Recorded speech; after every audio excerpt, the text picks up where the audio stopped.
Hi, everybody. This is Pete Benedict, your host for this New York Open Center webinar. We're happy to have you here for a conversation with Lorna Byrne, who's having an event in New York City on February 23rd. I want to hand it off to Araceli Brown, who's going to be introducing Lorna and having a conversation with her about our upcoming event. Araceli? Hi, Pete, and hi, everybody. Hello. My name is Araceli Brown, and I am a program director at the New York Open Center. And I'm going to introduce Lorna at this time. She has given us many wonderful events over the years. In the past, Lorna Byrne, she's spoken to us about the importance of American angels. In case you haven't heard what that means, she tells us that American angels in the past were created since the beginning of time, and that they were created for gathering people from all around the world to come to the United States. Now, this is a lovely thought to me, and I still think about this always when she mentioned this a long time ago.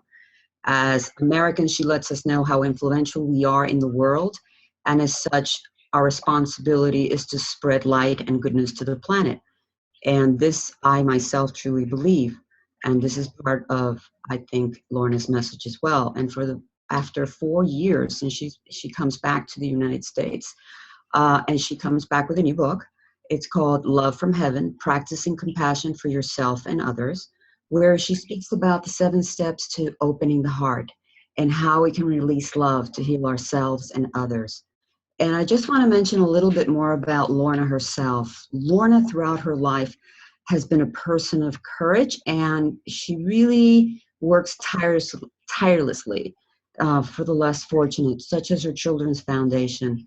Her unique ability to communicate with angels since she was a baby is extraordinary, and she sees them as clearly as we see other people. She kept this quiet until about 2008, when she wrote her autobiography called Angels in My Hair, which became an international bestseller, and it's been translated into 26 languages, and it's been sold in more than 50 countries. She is also the author of Stairway to Heaven and A Message of Hope from Angels.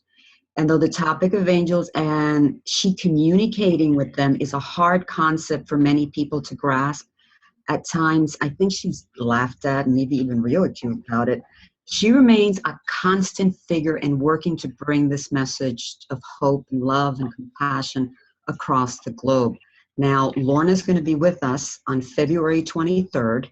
And she's going to give a presentation for the Open Center at the location of Marble Collegiate Church, which is actually very near us on 29th Street and 5th Avenue. And just know all the tickets will come with the book. Love from Heaven is the name of the book. And after the webinar, you can definitely sign up on our www.opencenter.org.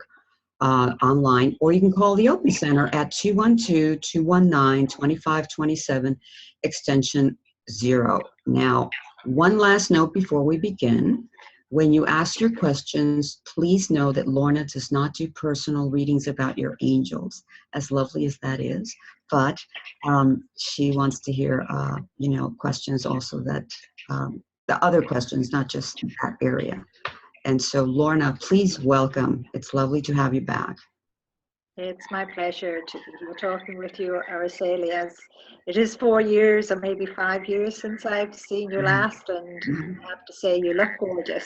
Oh, thank you. Years younger than what you looked when I saw you last. So I love your hair as well. So it's my pleasure here to be with you. Thank you.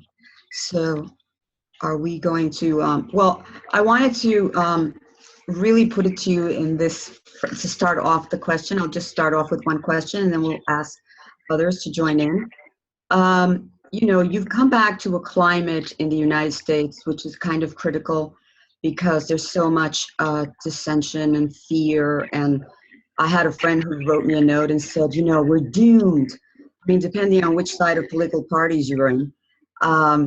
So this, you coming back and speaking about compassion and love and understanding yourself, I think is a great message, but it's also a great tool during these times. Could you elaborate a little bit on that? Yes, because, I wasn't allowed to offer this book, Love from Heaven, to America till actually now. And I always wondered why, but when I saw the way everything was changing in America, now I understand, because it is to, help each and every one of us to love ourselves a little bit more, have that compassion and that understanding, and in a sense to help take away that anger, that fear in that way. And the angels are working really, really hard on that with America. America is an absolutely wonderful country, and I think Americans shouldn't actually lose that, realize how important you are. You are what I call it, some people give out to me when I say the new race, because you're the new nation, and I'm looking forward to stepping off the plane and into America. Again, it has been so long, because every time I would do that, I would feel, what would I say, like all of that energy going up through me in that way is a gateway in that, and America has such an important part to play, and you just have that love inside of you. You just need to become aware of it, that spark, that speck of light that is radiant in there inside of you, your soul. And so many of you, what would I say, want to grasp that love, want to grasp that understanding, that compassion, because you have become so fearful, because some of you are for the new president, others are against, and it's very hard for you to look and see, is there any balance there? But I know there is loads of hope.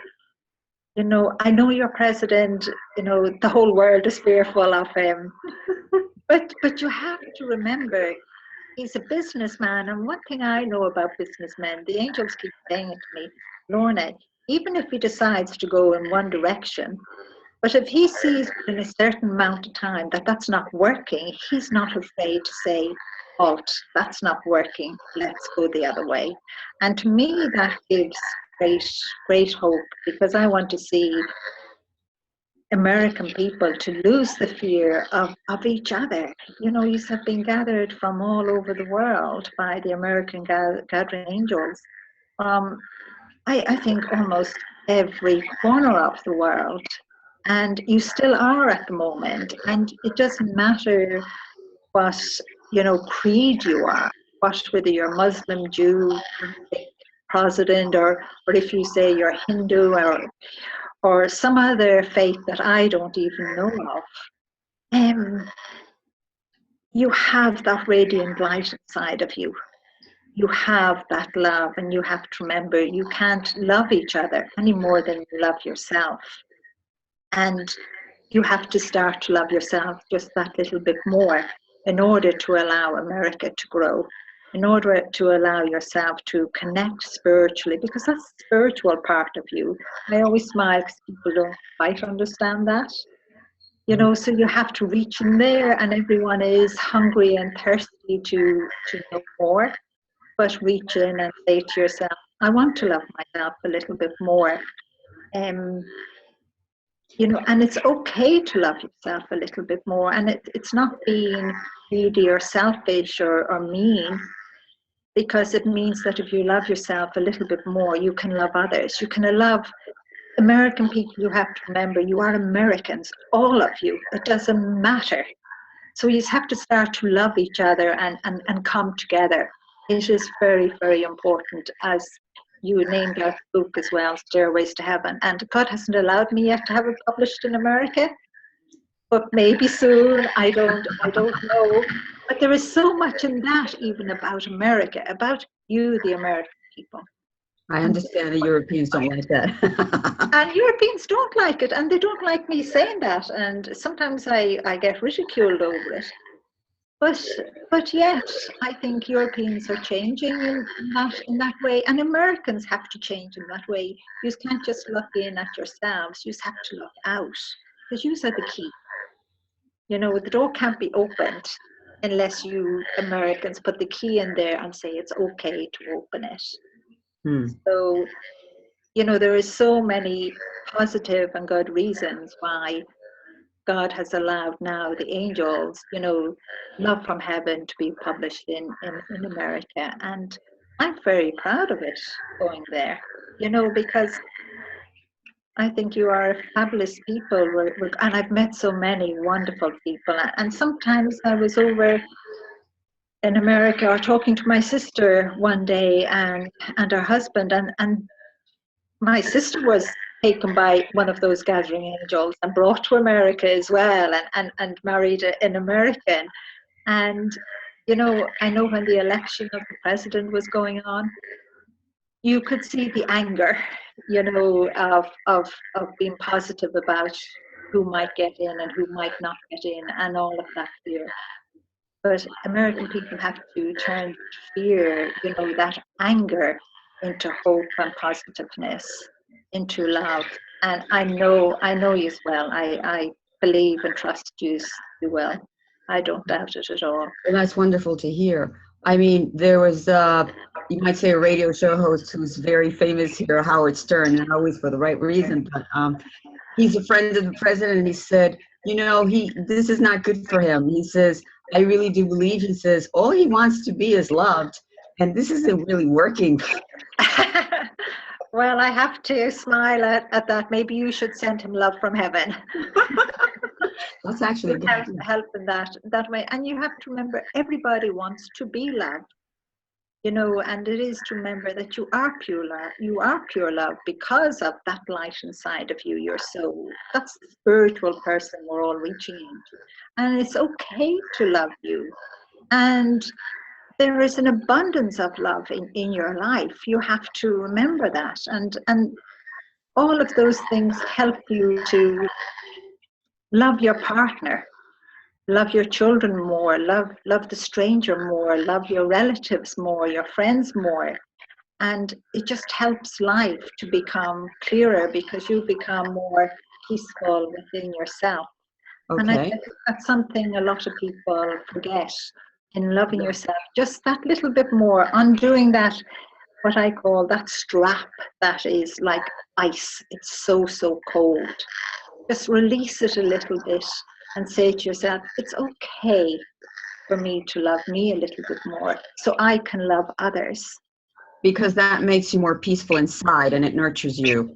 Where Yes. it's thought that it's a selfish thing to do and we always have to give out, but we actually should be giving more of ourselves. So we can sort of that idea about if we're, the planet's going down, we should put the child first, but the fact is we have to do it for ourselves before we give to the child. Yes, in that way you have to, because the more you love you, the quicker you will reach out for the child. If you're hesitant or you're fearful or you have hate and anger inside of you, you won't reach out for that child, because that has been so evident, even here in Europe, people saying they don't care whether the children die or not. Oh. They don't care whether the innocent die or not. So we have become, what's that word people use? Oh, I can't think of it. Can't think of the word now.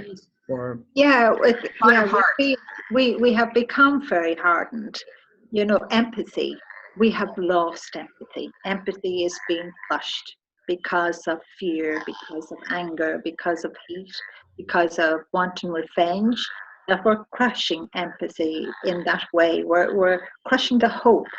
We're too afraid. We're only in a sense of thinking of, in one way, of protecting ourselves, but not protecting ourselves in love.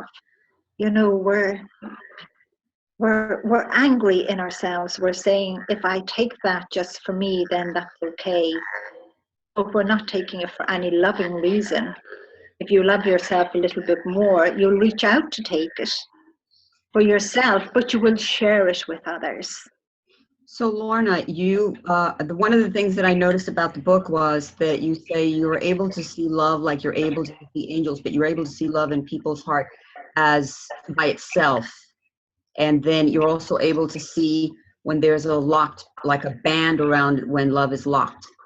Yeah, as I said, it's like ice. It's not like a band we imagine, but I use the word a band, like a belt, just to help people to imagine it themselves. And it's around our heart area. It's around that part of us.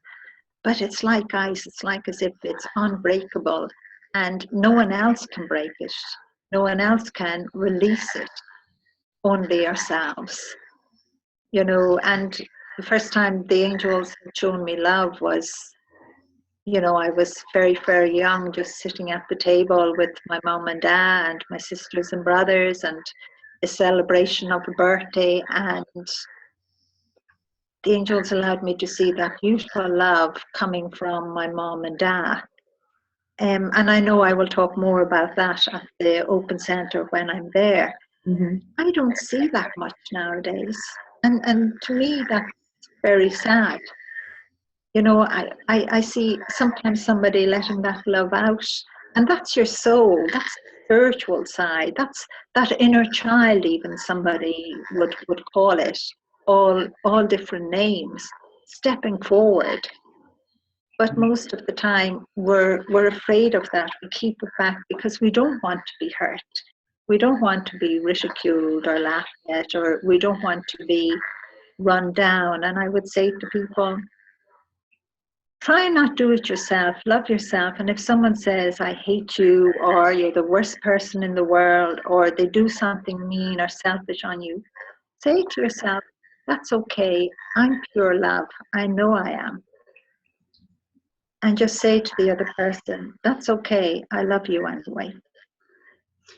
Okay. And you will find, you know, you'll see your life. People don't realize that if we love ourselves that little bit more and could do it freely, I'd love the day when we could do it freely. And imagine being able to see your life clearly ahead of you. Mm. Just imagine that. And the thing is, that can happen. Yeah, it is freedom of seeing it so clearly. Because we're so surrounded by so many judgments of we're this, we're that, or somebody thinks of us this way that we can't see anything about ourselves anymore. Yes, we can. So you know, I have ways you can do it. And, you know, That's right. you can do it over 7 days, but I would say to people, no, don't do it over 7 days. The first one is recognizing your pure love. If you have to say that to yourself for a whole month or a whole year before it sinks in really deeply inside of you, then just do that one for that whole time. That's have it pinned up everywhere that you see it, even in your job, you know, in your purse, in your kitchen, just a little sign saying, I'm pure love, that you see it constantly, so you can keep on reminding yourself so that it becomes dwelled within you, engraved within you. So you can. I like that very much, Lorna, because you're giving a step, only one step, because we're not giving all the steps. This is a 7-step plan that you have come with the book. Of course, you're going to explain this on the 23rd, and I certainly don't want to hog your time here, but I'd love to hear if anyone has other questions. Do we have other questions? Okay, Pete back here. I don't know if you can see my video now, but hang on a second. I can see you. Okay, great. Sorry. So anyway, we have a couple of questions on the Q&A panel, but if you want to, I can ask people to connect directly. Could we ask for some questions by audio and video? Are you ready for that? Or? Lorna? Yeah, I'm ready, yeah. Okay, great. So everybody, we can take some questions now, and I'm going to put a little note on the chat panel on how to do it. And that is, look for the raised hand button. It's in the upper left corner of the video window. If you click that, I can then unmute you, and you can speak directly to Lorna and Araceli.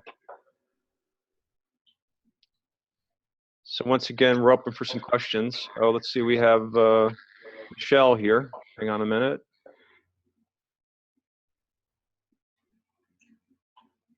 Hi, Michelle. Hi. How you doing? I'm good. How are you? Pretty good. You got a question or comment? Yes, my husband actually had this question. Where did God come from, the source of all the love? Michelle, I love your husband's question. And he should Thank have you. asked himself. He shouldn't have been so shy. I actually don't know where God came from. And I don't think anyone does. And if anyone says they do, I don't know how they do, because God has never told me where he has come from. All as I know is that God is pure love, and he has given us what I call it, this spark, this speck of light, which is a part of himself. And each and every one of us has this inside of us, which most faiths and non-faiths will call it the soul. And it's pure love. It is nothing else but pure love. And that's the part we're in search of, the spiritual person, and I could tell you loads more, but I know I better give someone else the chance. Okay? Thank you so much. You're welcome. God bless. Thank you, Michelle. Hang on a second here. Okay, great. So once again, we're open for some questions for Lorna. And the way to do that is to click the raise hand button in the upper left corner of your monitor. And then we can connect you directly to our panelists. I had a question on the chat panel that I could, or Q&A panel that I could ask you, Lorna, on behalf of Go someone. ahead. Yeah.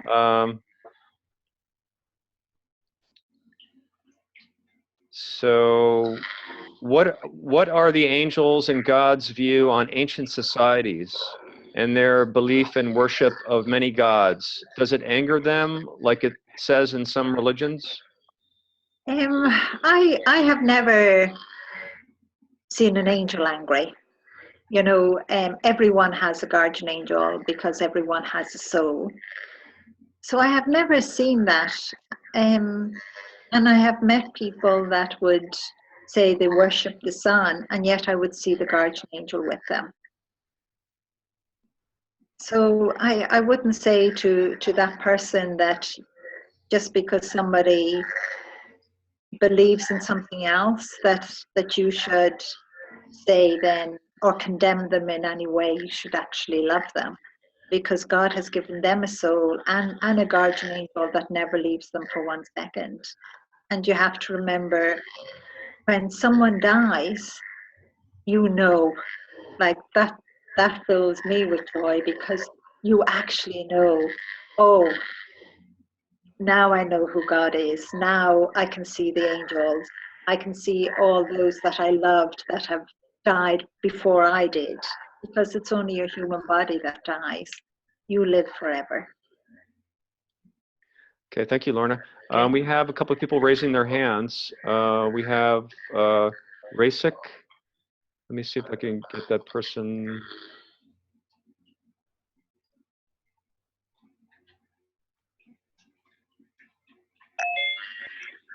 Hi, Rasik, are you there? Hi. Hi, I'm not sure I'm pronouncing your name correctly. It's okay. Hi, Lorna. Hi. My question is this. I love your message of love. I really feel it deeply, and we all need it in this country. Is there a message about what we can do for our planet? We have a lot of issues right now where Mother Earth is hurting, and we have these beautiful people who are coming out calling themselves water protectors and Native Americans who are really stepping forth. And I wonder if there's a message for those of us who are concerned. There is always a big message, because we have to remember that this beautiful planet we live on, we have to share it with nature. It's a gift, and we can't keep on killing it and destroying it, because we're doing that then to ourselves. And I have written about Angel Jameson and how important it is to look after nature, to look after our planet, our water, our air. I've even written about the ozone layer and how bad it is, and I know they kind of dismiss that, but I'm afraid it is bad. So we have to do our best and speak up about pollution. And we've got to play our part as well. You know, it is very important. So if there's anything you can do in your country, sign a petition, you should go and sign it. You shouldn't be afraid to, because we have to protect this planet to give the children a future. And that is the children of the future. I have written about that as well. I don't know if you've read all the books or not. You I know, missed one of the books, but yes, but I just felt it's such an important issue right now. it's a huge important issue, and I would support the American Indians on their protest. Thank you. They are right. Okay. Okay. Thank you very much. Okay, thank you. Let's see, I just want to ask a couple more questions if we have more time.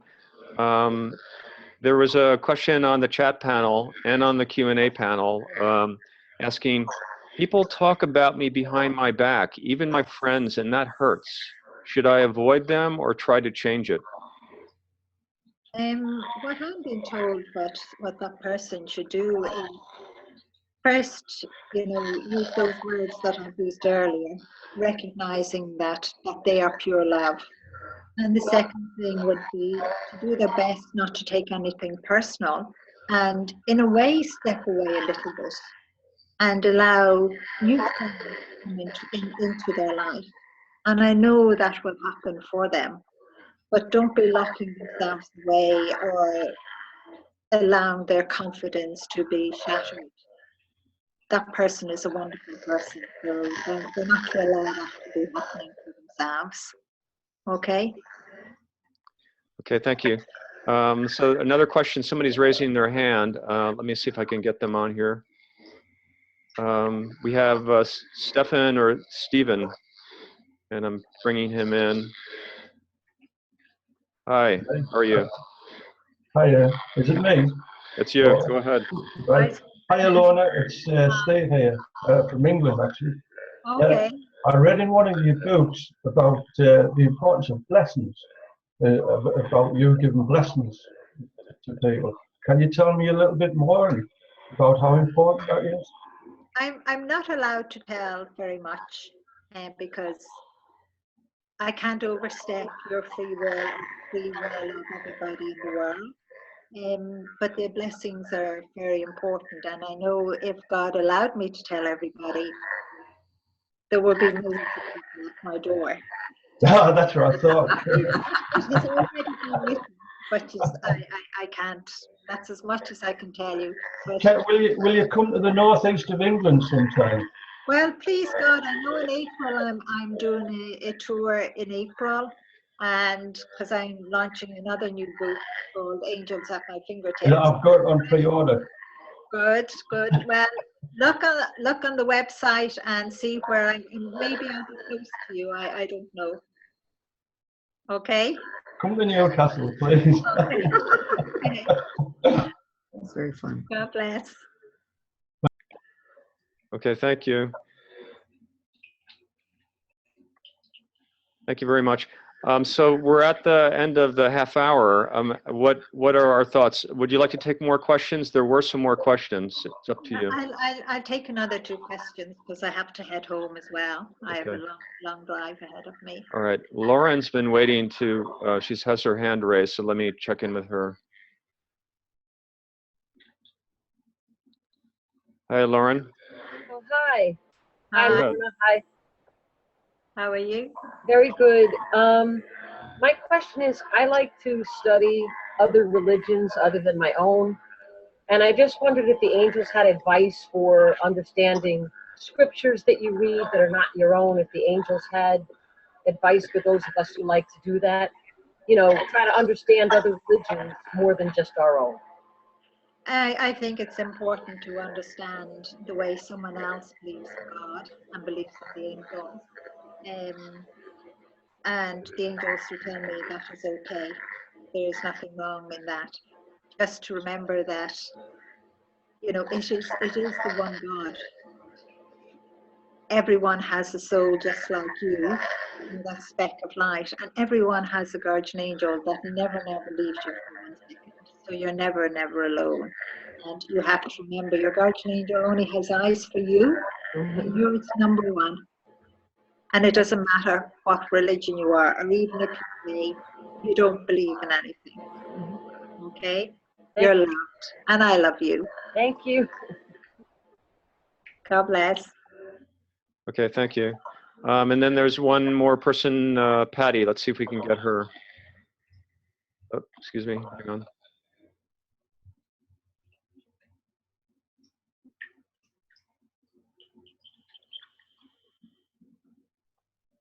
Hi, Patty. Hi, Hello, Patty. everyone. I'm here in Beaumont, Texas, USA. Great. Okay. Hi. Yes, my question is, I lost some really close family members, and it's been about 6 years. Some has been 11 years. And I can't help but stop wondering if they could have lived longer.